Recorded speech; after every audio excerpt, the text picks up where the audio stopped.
Hello. Good evening. Long time no see. For some of you, at least. I think we've caught a few of you in passing over the last few weeks. But yeah, been a little while since our last show. So, glad to have you here as I struggle to get the technology to cooperate.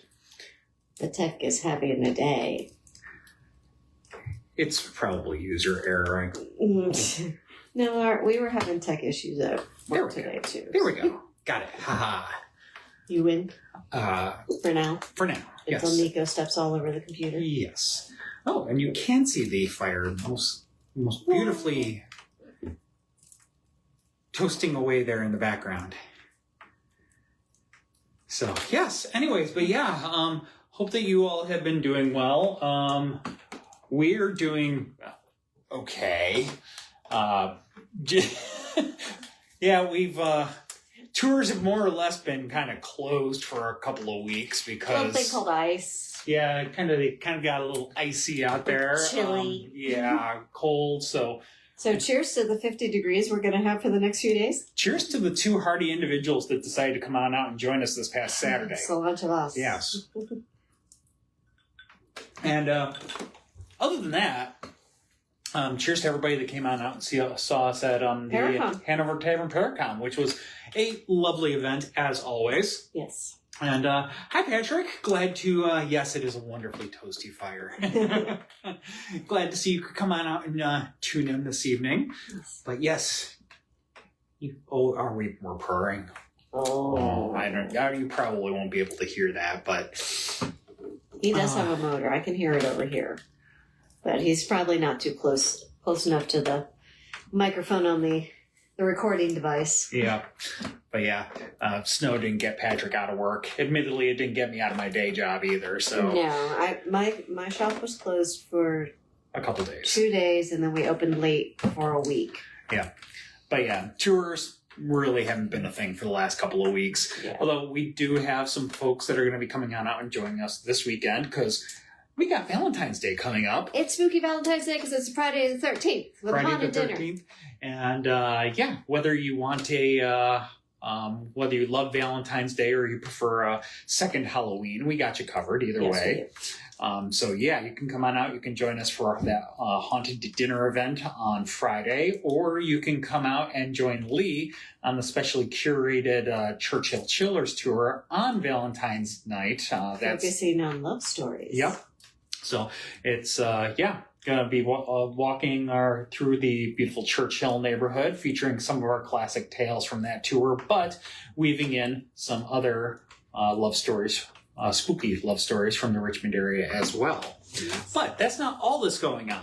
If you enjoy sports at all, you may be aware that this past weekend they kicked off the Winter Olympics over there in Milan and Cortano, Italy. So, yeah, just, good.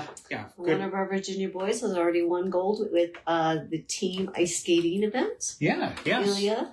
So, the Olympics are off to a good start. We've been watching them religiously. It's we didn't watch the Albo at all. We watched just Olympics. Yeah, just Olympics. That's all you need to watch this time of year. Yes, winter sports. But, yeah, so because the Olympics are in Italy, we decided that we wanted to go ahead and finally give a proper little nod to, well, Italy. We have visited Italy before, quote unquote, visited, not in person, but in our storytelling here. We've gone to Venice. Yep, we did an entire episode on Venice, and I think we have over time woven in a couple other stories from Italy here or there in some various episodes.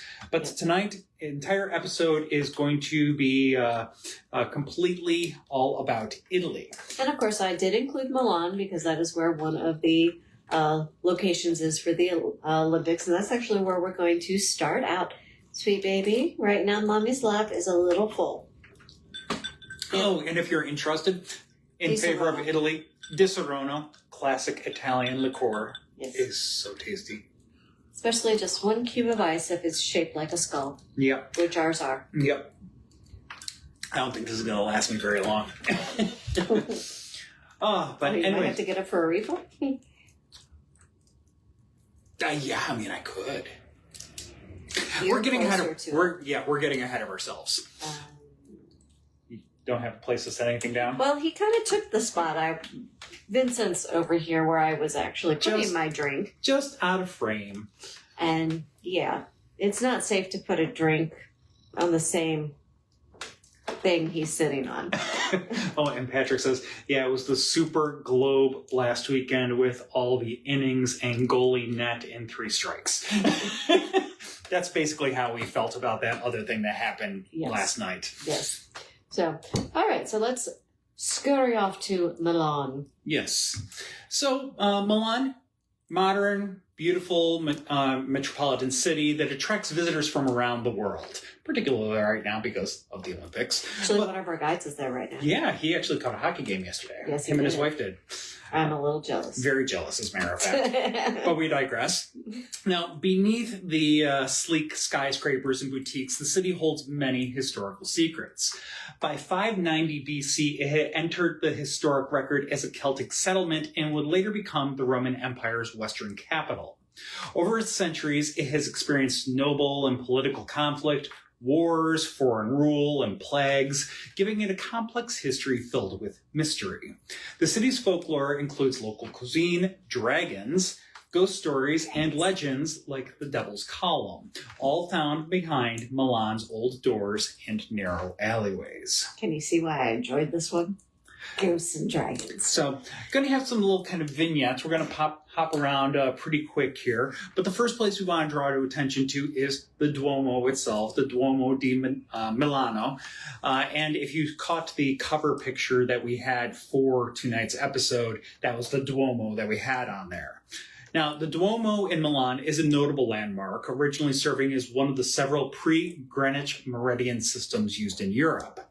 So, now we know how we go ahead and everything is set to Greenwich Mean Time. Yeah, well, the Duomo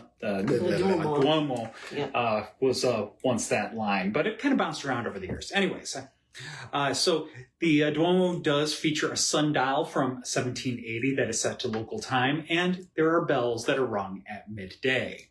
Commissioned by Gian Ghilanzo Visconti, legend claims the devil inspired its construction and demanded diabolical decorations, explaining the many monstrous heads among its over 3,400 statues, more than any other building. The main spire holds the Madonnina, a gilded copper statue installed in 1774. During World War II, locals covered her to avoid attracting bombers, with a formal ceremony marking her unveiling in May of 1945. Now, inside the Duomo, you're going to find the most notably grim statue of St. Bartholomew. It's depicted with his own flayed skin draped over his shoulders like a dramatic shawl.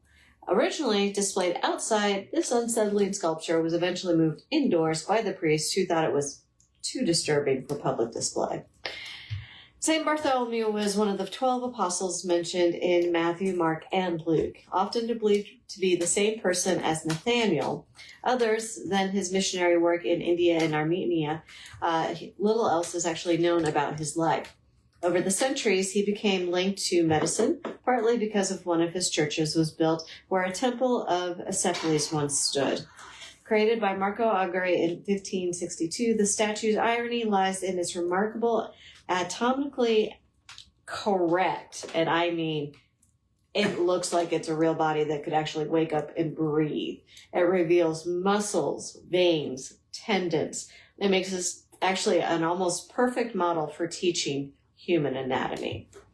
Look up pictures. It's stunning to behold, but it's also creepy. Question, comment?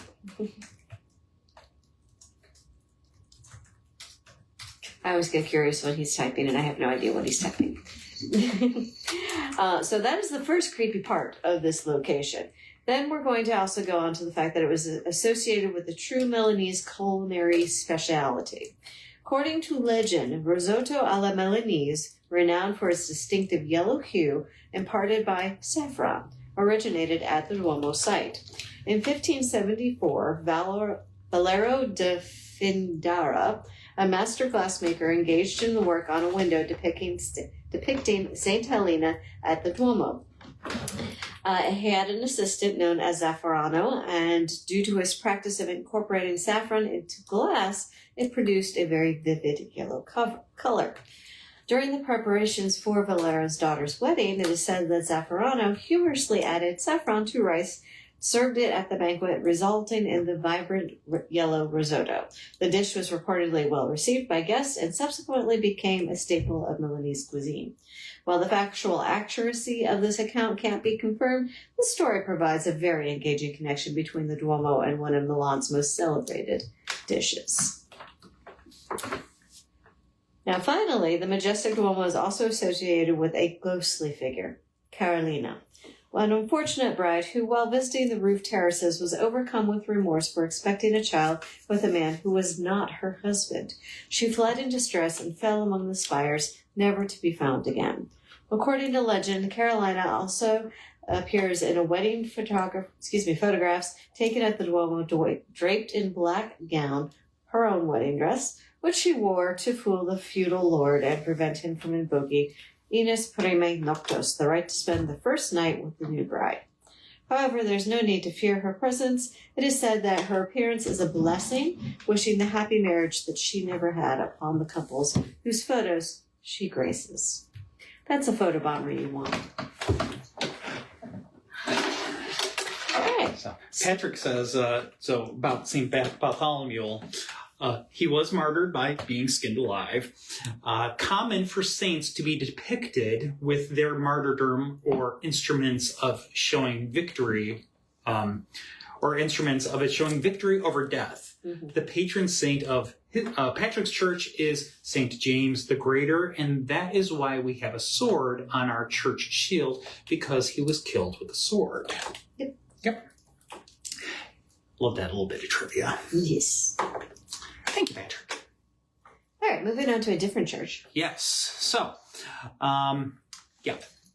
as you might be aware, we do share a certain fondness for skeletons and enjoy exploring places with impressive bone collections.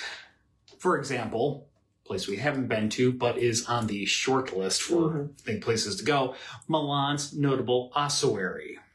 This site dates back to 1210, when the local cemetery became overcrowded and officials created a dedicated room for bones. A church was later added in 1269, and in 1679, Giovanni Andrea Biffi restored the church, artistically incorporating skulls and tibiae into the ossuary's walls. Yeah. Bone church. Bone church. After a fire destroyed the church in 1712, a new one was constructed and named in honor of St. Bernardino de Siena, complete with plans for the ossuary since it had become such an attraction. The bones likely belonged to patients from the nearby Ospedale di Borlo Hospital and the monks who served there. Local legend adds to the atmosphere with a ghost story. Every year, on the anniversary of her death, a young girl's spirit is said to appear, kneeling at the altar with her pale face glowing in the candlelight before vanishing into the shadows. Another tale recounts that on All Saints' Day, November 2nd, a little girl, perhaps the same one, returns to life to lead the other skeletons on a danse macabre. From the confines of the Holy Church, we'll look into some more macabre folklore. That's All Souls Day. Yes. Not All Saints Day. Oh. Yep. Yeah, I even have it written down right. I just read it wrong. My bad. Yeah, so All Saints Day is November 1st. All Souls Day is November 2nd. Yep. You're off by a day, but that's okay. Yeah, I could just completely read it wrong. Well, we're used to saying All Saints Day, not All Souls Day. Yeah, this is true. So anyways, more macabre folklore. So we're going to go to Sforza Castle. This is the Visconti family who governed Milan throughout 13th, 14th, and 15th centuries. Their emblem, depicting the serpent with a dog's head consuming a boy, continued to represent the Sforza Castle even after the family's decline in influence. Visconti Sforza name is also notable in the context of tarot history, as it refers to one of the earliest known medieval decks. Created sometime after 1450, this deck may have been commissioned for Francesco Sforza, who married the sole heir of the Filippo, Maria Visconti. Initially, the deck was used for playing a trump based game. The role of it in fortune telling emerged only in the 19th century. Nevertheless, many figures found that these early deaths persisted into the modern tarot card sets. Turning local legends, the Visconti family is associated with stories involving dragons and Milanese folklore. One account describes Uberto Visconti as the hero who slew the dragon that had threatened the city's inhabitants, therefore securing control of Milan. Another legend from the Lombardy features a dragon named Tarastatio? I'm probably butchering that, and I apologize.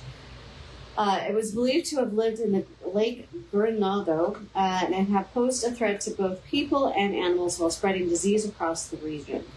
The lake no longer exists, but at the time, the dragon would reportedly leave his lair in search of victims until the creature was confronted and defeated by a hero wielding a powerful sword. Various sources attribute this feat to different figures, including Frederick Barbossa, St. Christopher, or later a member of the Visconti family. I think you were right. Tarantasso. Tarantasso, okay. Now, of course, the castle is said to be haunted by a number of ghosts. Ludovico Maria Sforza, for instance, is believed to have spent his afterlife fleeing the French, even though it's odd that he haunts the castle, since he was captured in 1500, died 8 years later at Turin. Another specter, the headless Bianca, is known to roam the corridors, and an anguished cry of Beatrice Esteti are still heard through following her tragic death in childbirth at just the age 21. At the Septimine Park, behind the castle, you might encounter La Dama Veleta, the Veiled Lady, or sometimes referred to as the Lady in Black. Since the late 19th century, she has appeared frequently at the corner of Via Pelescapa. She represents herself as an enchanting woman shrouded from head to toe in long black veil that carries the scent of violets, enticing unwary people wandering out in the park on a cold, foggy evening. She appears intent on finding someone, and those who cross her path feel irresistibly drawn to help her. Taking their hand, she leads them to a mysterious building at the edge of the park. Once there, she seduces her companion before unveiling a horrifying skull where her face should be. Survivors of the Lady in Black's encounter either lose their sanity, or have never been able to locate the strange villa ever again. If disturbed, she will vanish for weeks at a time, but you can look elsewhere for the enduring folklore and tales of the paranormal. Lisa says hi. Hi, Lisa. Loves and misses us. We love and miss her too. You na. Hi, baby. I really don't like you being that close. She is right next to the camera. I'm surprised you can't see her ear. Just up there it is. Yeah. Yep, there she is. There she's saying hello. We'll let it go for Auntie now. Lisa was there. We'll let it go for now. Just don't move fast, baby. Yeah. Okay. All right. So, on the left side of the Basilica de Santiago Ambrosiana stands a marble column from the 2nd century. Pretty old. It's kept not just because of its age, but also because of 2 deep holes said to have been made by Satan. According to legend, while Ambrose was deep in thought on church grounds, Satan appeared and relentlessly teased him. Eventually, Ambrose lost his patience and kicked the demon so hard that he crashed into the column, embedding his horns in the marble. Satan stayed trapped there until the next day when he vanished, escaping back to hell through the holes. Many people in Milan still believe these holes are gateways to the underworld, and if you come close, you might even detect the smell of sulfurous waters from the river Styx. On the night before Easter Sunday each year, some say you might catch sight of Satan racing by in a carriage loaded with condemned souls. This column. I want to go touch the holes. I mean, you're talking to somebody who walks into fairy rings on purpose. This is true.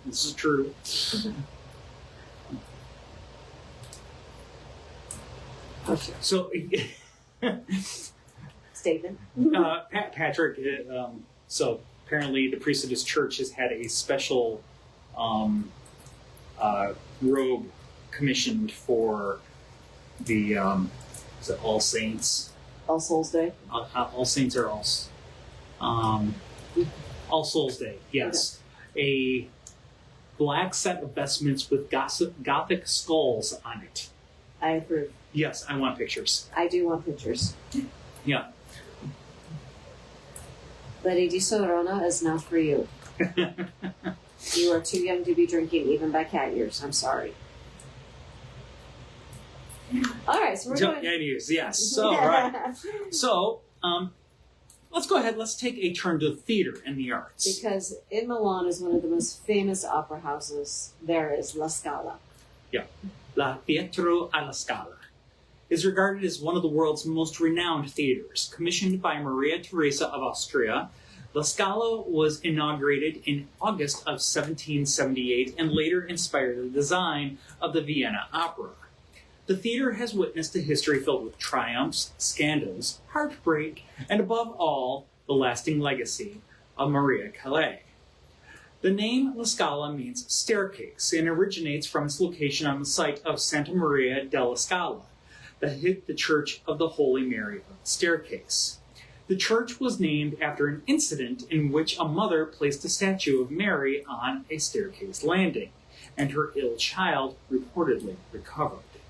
According to legend, the ghost of 19th century soprano Maria Malibran sometimes appears at the theater, either observing performances from a box or giving her own spectral show.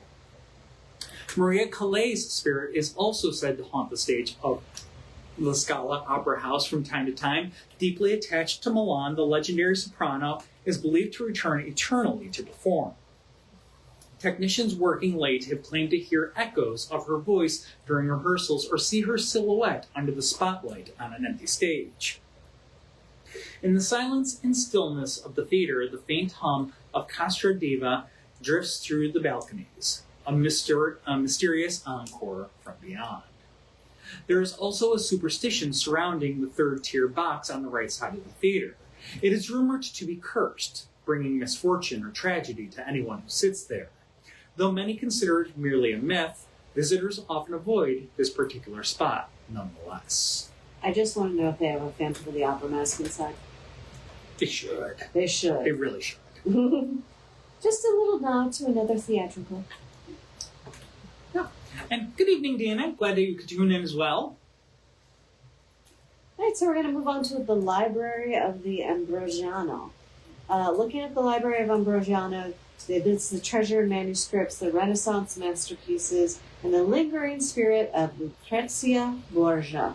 Yes, that one. Doesn't get much more infamous than that. She is said to still roam, yearning for her lost love. The daughter of Pope Alexander VI allegedly haunts the Biblioteca Ambrosia as well, where her letters with the scholar of Pietro Bambino are preserved. Nearby, a sealed frame displays a lock of her golden hair that, according to legend, quivers whenever she passes by. Librarians work late and have spoken of soft swishing sounds and traces of rosewater perfume that remain long after the library has closed.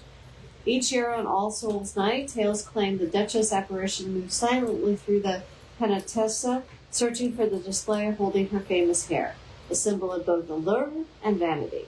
Once found, she reputedly washes and combs it just as she did in life, which is said to explain its enduring beauty and sheen. The library's most well-known guardian, however, is Cardinal Federico Barmaro, who is rumored to haunt the asylum corridors, eternally devoted to his collection. It's believed he watches over the invaluable manuscripts, like Leonardo da Vinci's Atlantic Codex, so they are never left unattended in the darkness. Yep. Yummy. I love a good library, especially when it's haunted. Yeah, hard to go wrong with that. And that one sounds particularly fascinating.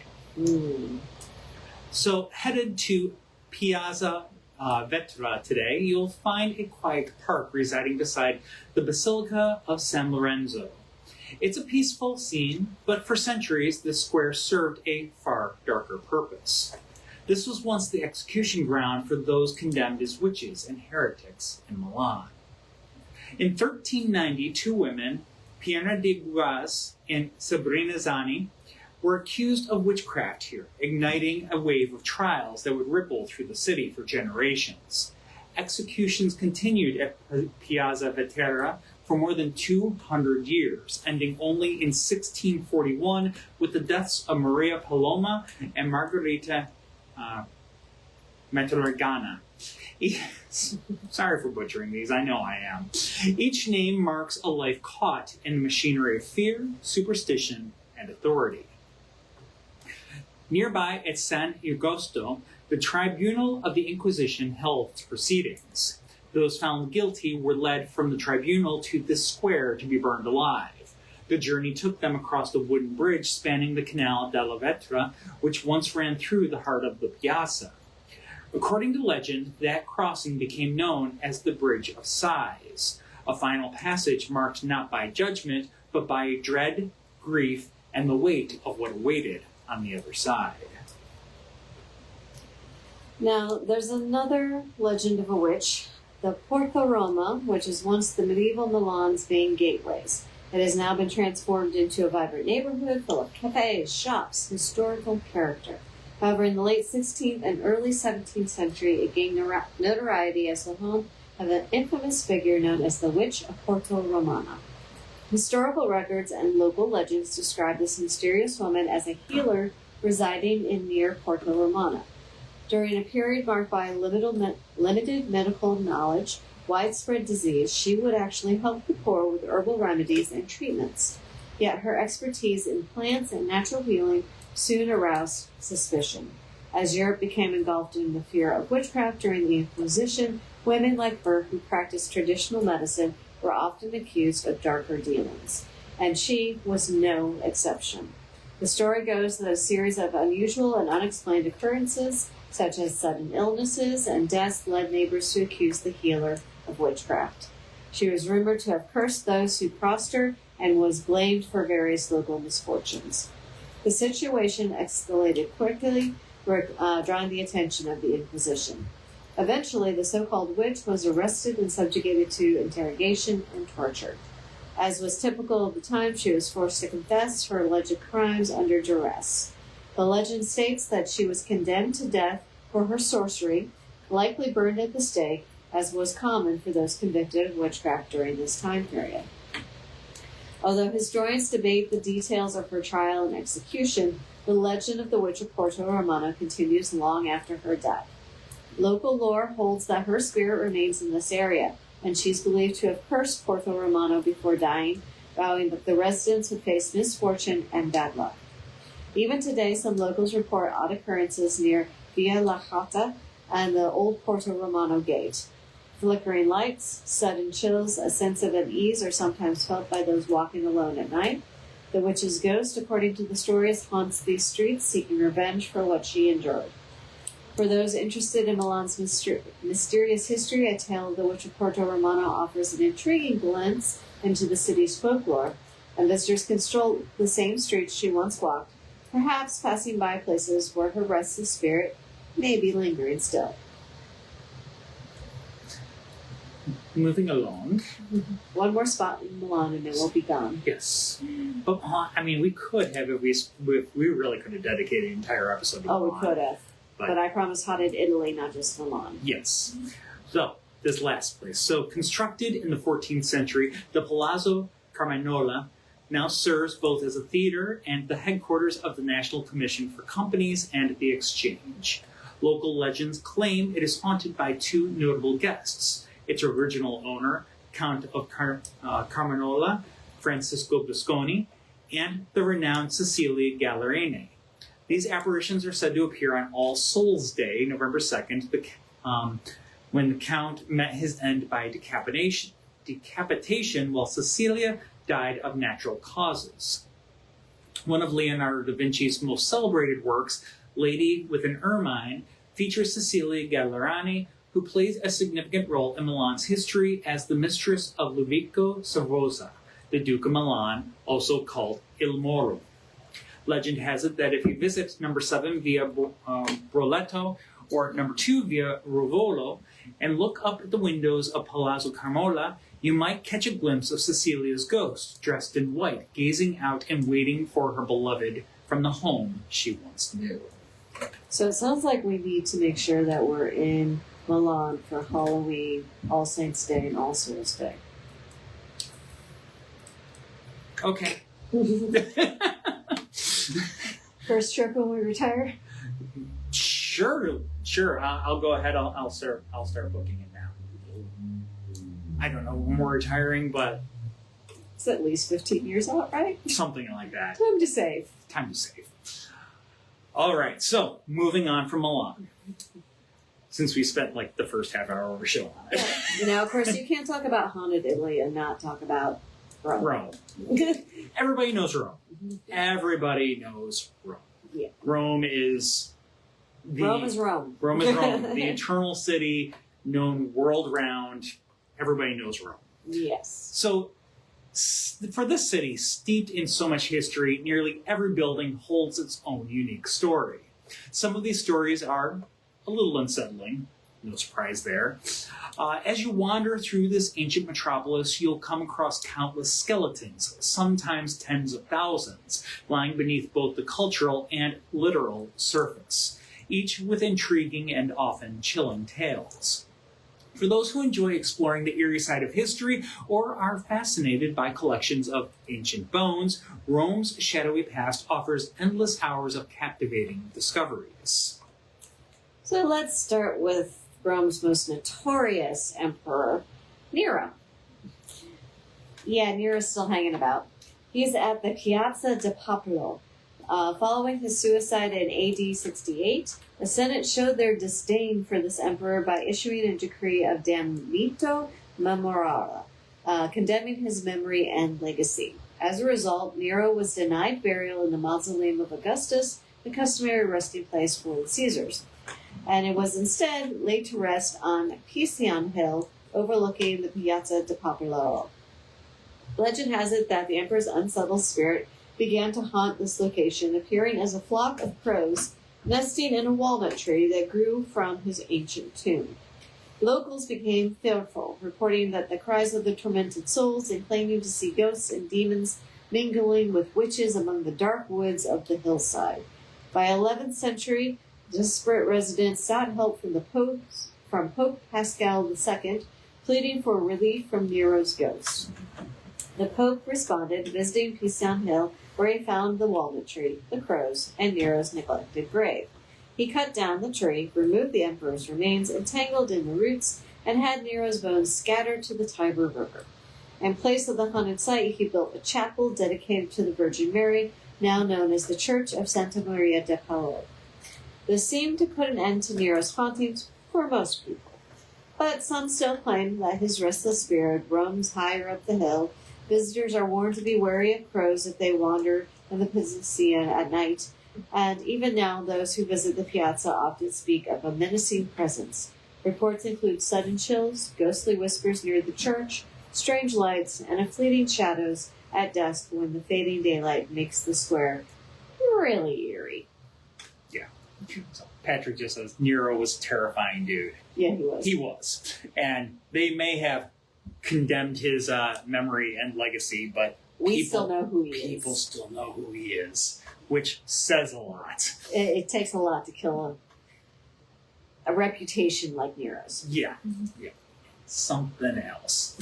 Moving on from that little bit of nightmare fuel, one of the most tragic and enduring stories in Rome is that of Beatrice Cenci, a young noblewoman whose life and death became a symbol of cruelty, injustice, and unresolved sorrow.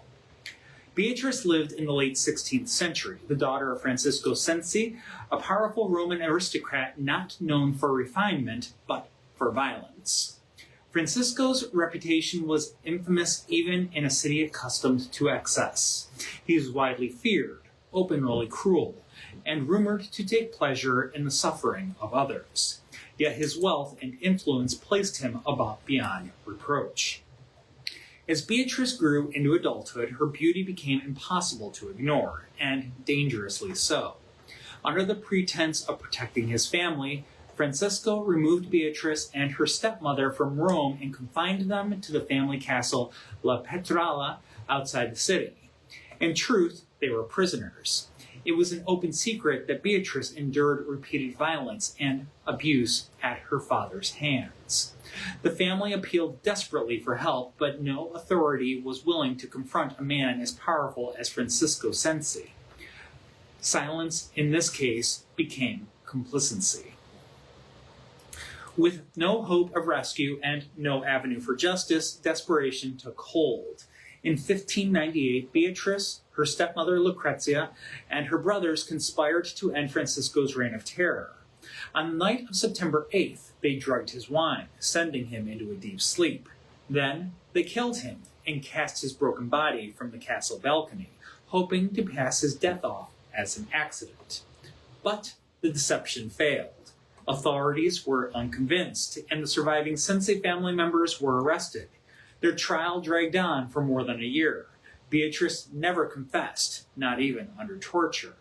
Public sympathy grew rapidly. Romans knew the truth of Francisco's brutality and saw Beatrice less as a murderer than as a victim pushed beyond endurance. Crowds petitioned the Pope for mercy. Pope Clement VIII refused.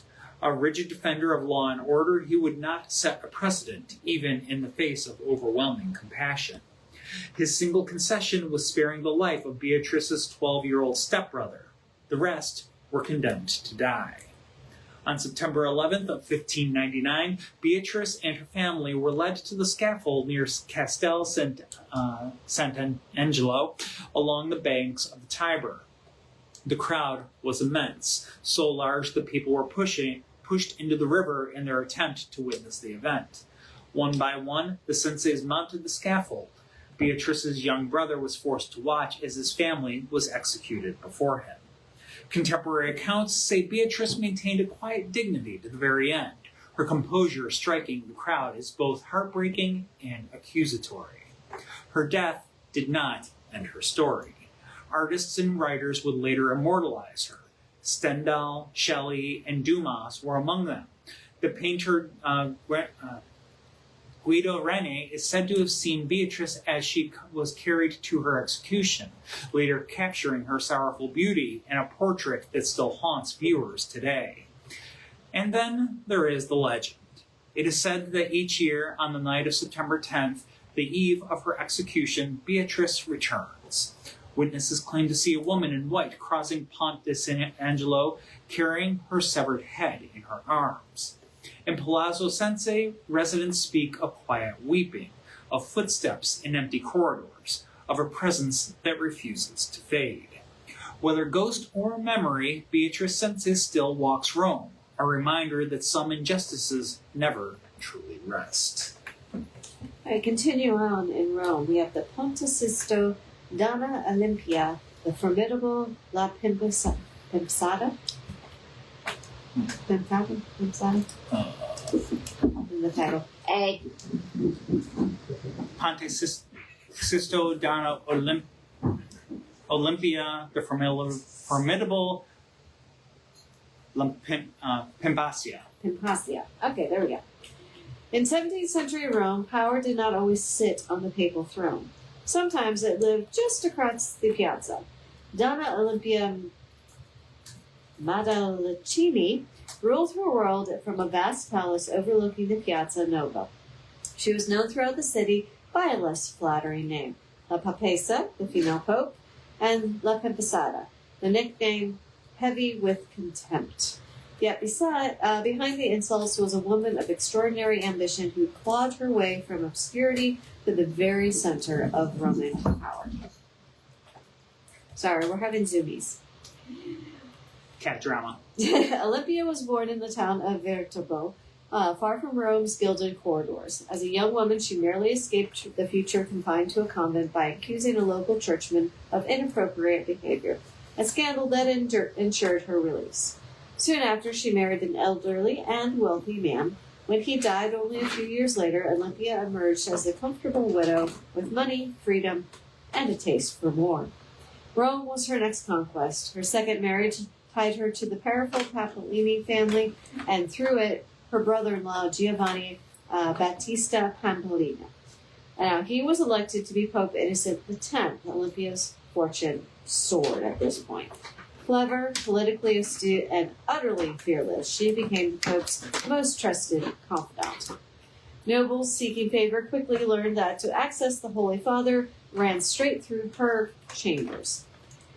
Gifts poured in, enemies seethed, and this city whispered. Romans vented their outrage through satirical verses pinned to the city's talking statues, accusing Olimpia of corruption, greed, and moral decay. Rumors even claimed that she was the Pope's lover. Olimpia neither denied nor cared. She was powerful, and power in Rome was its own shield. That shield shattered the night of January 7th, 1655, when Pope Innocent X died. Suddenly exposed and unprotected, Olimpia acted swiftly. According to legend, she packed 2 chests of gold coins taken from beneath the Pope's own bed, loaded them into a carriage, and fled Piazza Nova under cover of darkness, racing across the Ponte and out of the city. The new Pope demanded the return of the gold. Olimpia refused. She was banished from Rome and died 2 years later during a plague outbreak. But Rome, they say, never truly lets its legends go. Each year on the night of January 7th, La Piazzetta is said to return. Listen closely near the Tiber in the winter, and you may hear the thunder of the hooves on the cobblestones, a black flame, licked carriage, barrels across the Ponte and Olympia's laughter echoing through the dark. Before the earth, of course, opens and swallows her and her stolen gold whole. Nothing like a black flaming carriage over a bridge going into the depths. Yep. If you ever hear said carriage coming, whatever you do not stand close to the road. You're going to get hit. Or you might get dragged down to hell. One or the other. Either way, it's not going to feel good. No, I guarantee you would not. As a matter of fact, probably just getting flat out ran over would be your better option at that point. Anyways. All right. Yes. The truth. The truth. Long before wires, monitors, and blinking screens, Rome had its own way of testing the truth. And it was far less forgiving. The Bocca della Verità, the mouth of truth, is a massive stone disc believed to date back to the 1st century.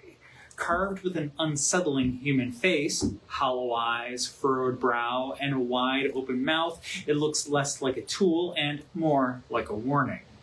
The face is thought to represent a pagan god, though which one has been lost to time, and even the disc's original purpose remains a mystery.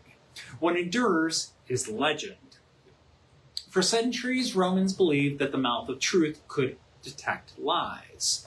The accused would place a hand inside the stone mouth and swear their honesty, speaking falsely, and the Bocca would bite the liar's hand clean off. During the Middle Ages, the legend took on a darker edge. According to tradition, suspected liars were tested here, and if guilt was determined, a hidden executioner stood ready to sever the hand with an axe. Today, the Bocca della Verità is harmless, posed for photographs rather than judgments, but as visitors slip their hands inside its cold stone mouth, many still hesitate. Some legends, after all, linger for a reason. Now, one of our guides this summer took a bunch of students abroad, and they actually did get to go to the Colosseum for gladiator school.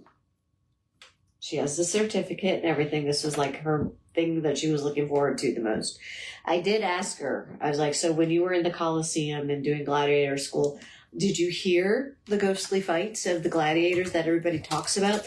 And she said, no, all I heard was the swords.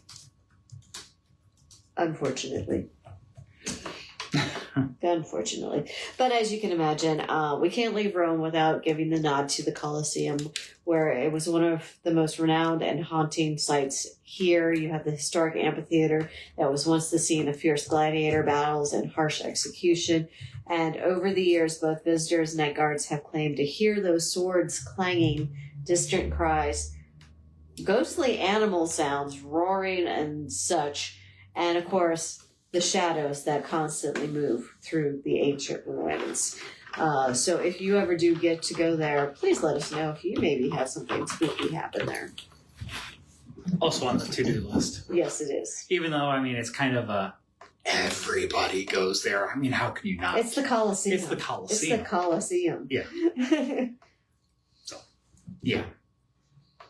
Spooky Colosseum. Yes. Spooky. I do have a nice Pinterest travel board started for things in Rome that we should go and see that are not the big to-dos but are just as gorgeous. Sounds good to me. So. I like getting off the beaten path. Yes. It's like I would love to go into... Patrick wants to pet the animals making sounds in the Roman Colosseum. I mean, they did bring quite the menagerie there. Yeah, they did. I mean, would totally be going here, kitty kitty to the ghost lion and tiger. Yeah, it was never good for said animals, but yeah. Anyways, all right, moving along. Out of Rome. Inside the walls of Montebello Castle, a child's voice is said to return every 5 years. The fortress rises above the valley near Rimini in northern Italy, its towers and battlements unchanged by centuries of war, politics, and decay. But among the echoes of armored footsteps and clashing blades, one sound has never fully faded. The laughter, and later the cries, of a little girl known as Azzurrina. Her real name, I don't know if you can hear that, but Vincent's going to town on one of his toys. Anyways, her real name was Gwendolina Maltastia. She lived here in the late 14th century during a time when the Maltastia family ruled the region and the castle served as both home and stronghold. Gwendolina was born with albinism, a condition poorly understood and deeply feared in medieval Europe. Her pale hair marked her as different, even dangerous, in the eyes of superstition. In an effort to protect her, her mother dyed the child's hair with herbal mixtures, hoping to darken it. Instead, the dye left a faint bluish tint. From that strange shimmer came the nickname Azzurrina, the little blue one. She was closely guarded, rarely allowed out of sight. I'm sorry. He hasn't played with this in weeks, months. And he's sliding it across the floor, spinning the ball in it, sliding it across the floor, spinning the ball in it. Having a great time. I'm not going to discourage him because he's playing. But anyways, so Azzurrina was closely guarded, rarely allowed out of sight. On June 21st of 1375, the summer solstice, Azzurrina was playing inside the castle with a small cloth ball. The solstice carried symbolic weight even then, a day balanced between light and dark. As the story goes, the ball rolled away from her and down into the castle's underground ice house, a cold, shadowed chamber used to preserve food. Azzurrina followed, her laughter echoing down the stone passage. Then the laughter stopped. Her guards rushed after her, calling her name, torches flaring against the walls, but the child was gone. There was no sign of struggle, no blood, no body. Despite frantic searches of the castle, the ice house, and the surrounding land, Gwendolina Maltastia had vanished completely. That disappearance never found an explanation, and it never let the castle rest. Legend says Azzurrina returns to Montebello every 5 years, always on the summer solstice. Witnesses claim to hear a child's voice drifting through the halls. Faint laughter, soft crying, whispered sounds that seem to move from room to room.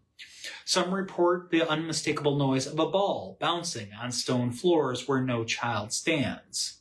In the 20th century, investigators and television crews began recording these solstice anniversaries. Microphones left in the ice house captured unexplained sounds, high-pitched voices, strange echoes, audio that defied easy explanation. Skeptics point to wind and acoustics. Believers insist the recordings speak for themselves. Whether captured on tape or not, something about Montebello unsettles those who linger too long.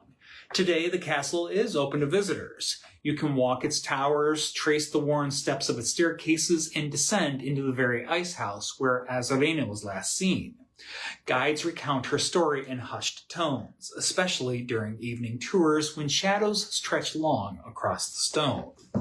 And every 5 years, on the summer solstice, people gather here once again, listening, waiting, hoping to hear what has echoed through these walls for more than 600 years.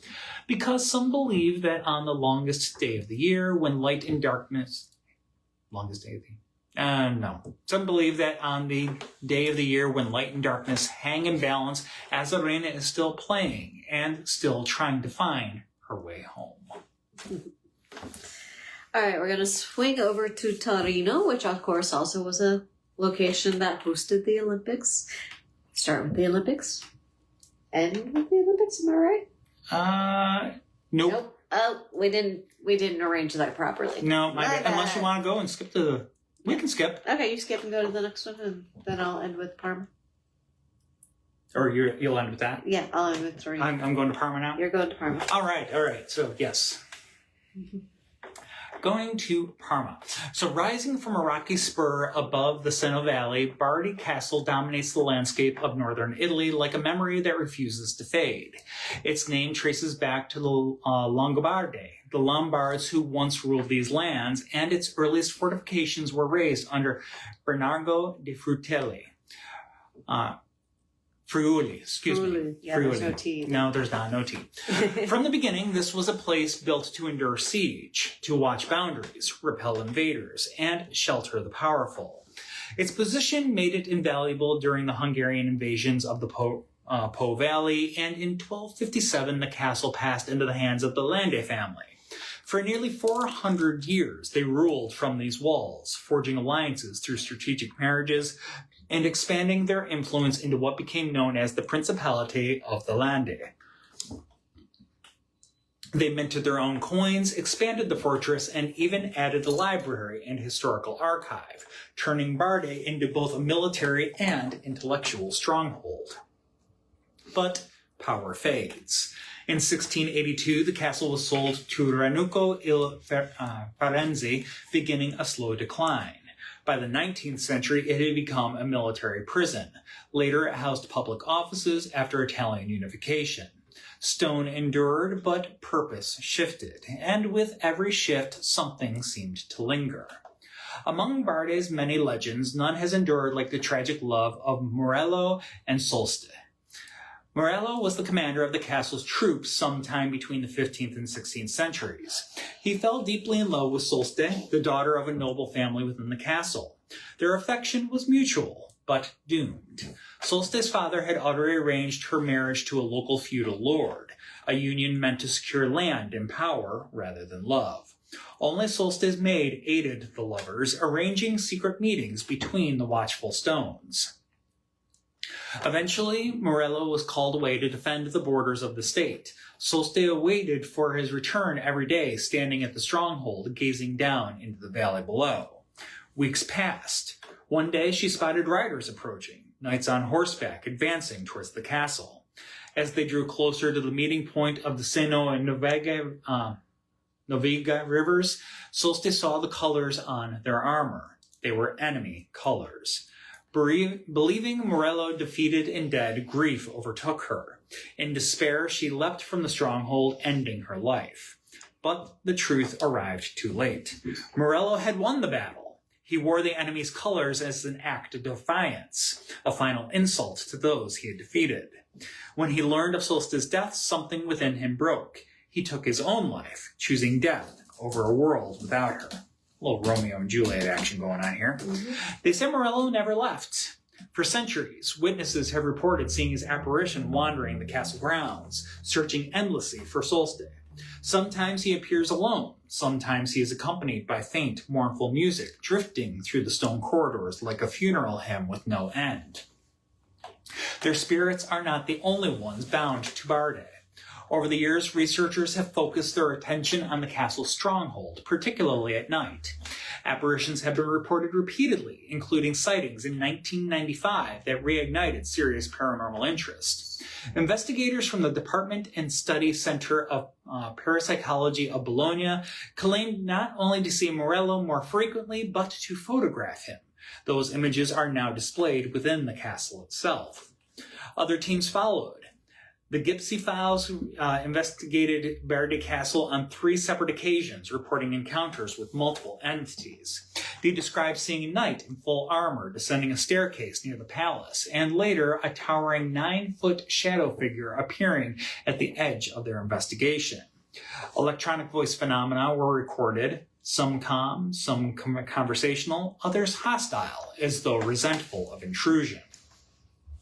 Italian ghost hunters have also documented unexplained figures, including what they believe to be a monk's ghost, though notably not Celeste herself. Today, Bardi Castle stands restored, open, and alive with stories. Some spirits here seem peaceful, others not so much. The activity is varied, persistent, and unpredictable, earning Bardi a reputation as one of the most haunted castles in Italy. And perhaps that's because Bardi is not haunted by a single tragedy, but by centuries of them, layered and unresolved, and still echoing through stone that has seen love, power, despair, and loss.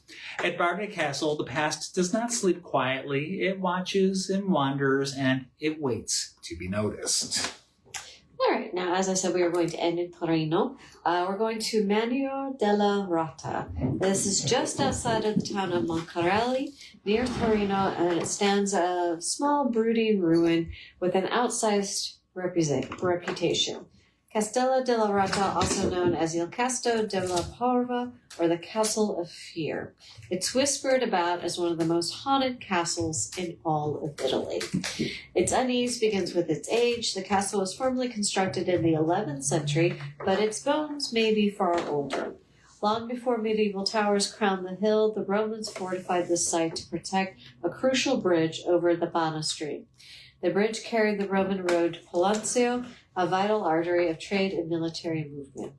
From the very beginning, this place was meant for control, defense, and bloodshed. After the Romans withdrew, the castle was passed into the hands of the Knights Templar, who held it for more than 3 centuries. Warrior monks bound by secrecy and faith, they left behind more questions than answers wherever they settled. Over the centuries that followed, the castle changed hands repeatedly and became the site of violent conflict, including 2 particularly bloody battles in 1639 and again in 1706.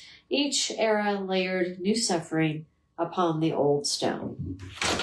Then there's the ground itself. Local legend claims that Castillo del Rata sits atop a ley line, a conveyance of natural energy believed to heighten paranormal activity.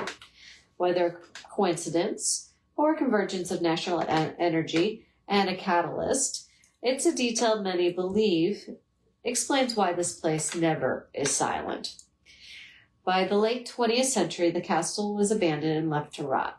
Its isolation and decay earned it a few names: the Haunted House, the Castle of Fear. Locals avoid it entirely. It's become a dumping ground for construction debris, its history buried under neglect. Until restoration efforts began, the castle revealed what it had been keeping. During the cleanup, workers made a grim discovery. Multiple skeletons were unearthed, including one that stopped restorers cold. A knight buried alongside his horse. Around his neck hung a heavy iron cross, suggesting he might have been Templar. Whether he was executed, fallen in battle, buried in haste, no one can say, but some say he's never left. Witnesses claim to see an armed knight on horseback roaming the grounds at night, armor faintly glinting, although replaying a duty unfinished. He's not alone. One of the oldest apparitions is tied to the castle that is that of a priest that was executed around the year 1400. Condemned for plotting unspeakable crimes, he was beheaded, and according to legend, he still wanders the grounds carrying his severed head in his hands, a figure of guilt and warning silhouetted against the ruins. Then there's a beautiful blonde woman who appears near the towers. Trapped in a violent and miserable marriage, she is said to have taken her own life. Her ghost is quiet, mournful, and rarely seen directly, more often felt like a sudden heaviness in the air. There's more. A cardinal, eternally absorbed in a book, a man dressed entirely in black, watching from the shadows. Then there's the procession. Each year on the nights of June 12th and 13th, Witnesses claim a ritual march of spirits crosses the castle grounds. Figures move in silence as if reenacting some long-forgotten event by the living, but still sacred to the dead. Among all of these legends, one figure is seen more often than most, the hooded monk. Story goes that a nobleman once lived here and fell deeply in love. On their wedding day, the celebration was shattered by a Saracen attack. The bride fled to the tower, pursued, and with no escape left, she leapt to her death. The groom fought through the night, but when dawn revealed her broken body, something in him shattered as well. He left for the Holy Land, becoming a Templar monk, driven by vengeance and grief. His ghost is said to wander the castle still, searching endlessly for the killers of his lost love. And finally, there's the child. Long ago, a mischievous boy lived here under the care of a weary nanny. One day her temper flared, she shouted, startled the child as the horse-drawn carriage passed through the grounds. The impact killed him instantly. Overcome with shock and guilt, the nanny took her own life. Today, both are said to remain, one darting playfully through the ruins, the other searching, always too late. Casa del Rata still stands, but it's no longer open. It's privately owned, the grounds are off limits. You can walk the perimeter, you can look up at its walls, but you may not enter. All good. All good? Sorry. So the plan is to come back to the States next? Yeah. Sorry. We're talking some, had an important question to address. Not related to the episode. But anyways, yeah, what are we doing next? I think it's on in Connecticut next. Connecticut, okay. I think, as I said, we're returning to the States next. Yes. I need my phone and I can tell you right, because I can look at the calendar. Of course, you're the one that's all the way over there. The one that's screaming in the background. There we go. It's okay. Everything's fine. We're fine. It's all fine. It's all fine. All right, give me a second. But yes, the 23rd, we are looking at doing Haunted Connecticut. So back in 2 weeks. Back in 2 weeks. Okay, fantastic. So not as long of a break this time. And then, of course, March comes to be, and you know we're going back to Ireland. Yes, we have to go ahead. We have to do our annual Ireland episode because there's always more stories from Ireland. Always more stories in Ireland, and gives us an excuse to go on the air and drink Irish whiskey. No lies were told. None whatsoever.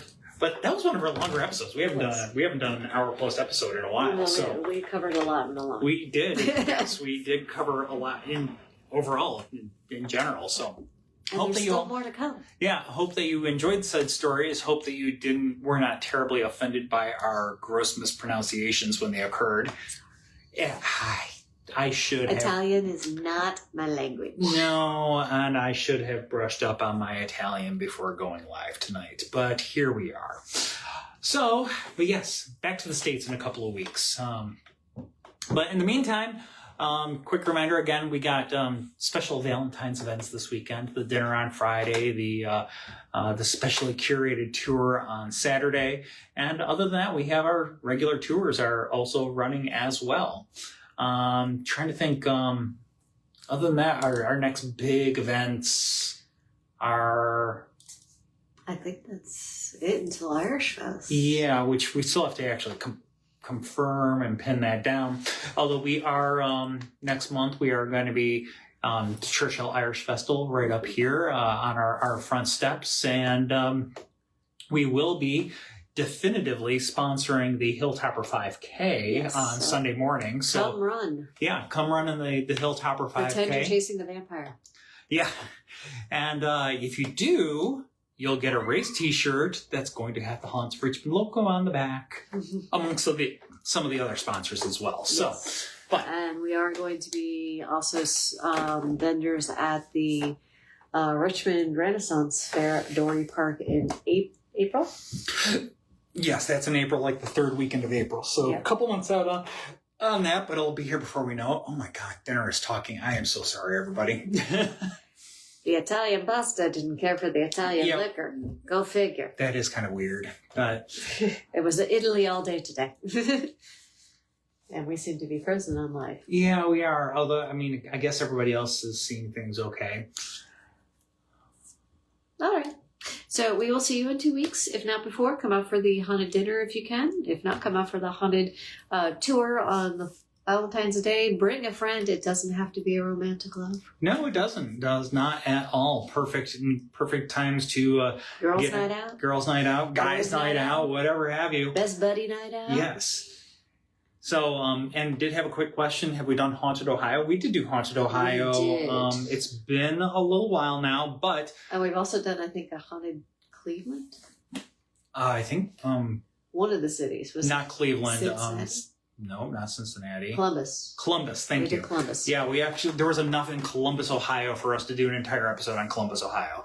So we have done both. We've done Ohio and... specifically Columbus, Ohio, and I'm sure some other stories over time have fallen in Ohio as well. If you want to find those, you have to go to our YouTube page because Facebook has gotten funny about storing live streams. They get purged after a month now. So everything's on YouTube. Yeah, all of our live streams, we download them, we then upload them to YouTube, and they're all there for posterity, for better or for worse. But with that said, thank you very much for watching again this evening. Hope you enjoyed the episode. We'll see you back in a couple of weeks. And until next time.